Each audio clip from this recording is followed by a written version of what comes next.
पावसाळ्यामध्ये तुम्ही हे भजी एकदा ट्राय केलात ना, तुम्हाला पुन्हा पुन्हा बनवून खावेसे वाटतील. इतके हे भजी कुरकुरीत आणि टेस्टी लागतात. तर हे भजी बनवण्यासाठी एक कॉर्नचा मी पूर्ण अख्खा कणीस घेतलेला आहे. त्या कणिसाला व्यवस्थित सोलून घेऊन त्याचे सगळे दाणे सुरीच्या मदतीने कापून घेतलेले आहेत. तुम्ही हाताने सुद्धा काढून घेऊ शकता किंवा हे असं सुरीने चिरून तुम्ही हे सगळे दाणे मोकळे करून घेऊ शकता.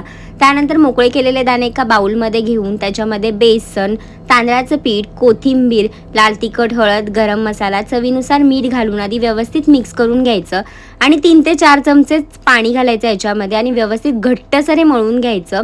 खूप पाणी घातलात ना तर ते भजी कुरकुरीत सुद्धा होणार नाही आणि तेलामध्ये कॉर्नचे दाणे ना सुटले जातील. त्याच्यामुळे मिक्स करताना एकदम थोडंच पाणी घालून हे घट्टसरच मिक्स करून घ्यायचं. गरम तेलामध्ये एक एक करून भजी सोडून घ्यायचं आणि लो टू मीडियम हीटवरती हे भजी रंग बदलेपर्यंत तळून घ्यायचे. हे भजी इतके टेस्टी लागतात ना, तुम्ही कोणत्याही चटणीसोबत हे भजी खाऊ शकता. स्पेशली ग्रीन चटणीसोबत हे कमाल लागतात आणि एकदम स्ट्रीट स्टाईलसुद्धा हे तयार होतात.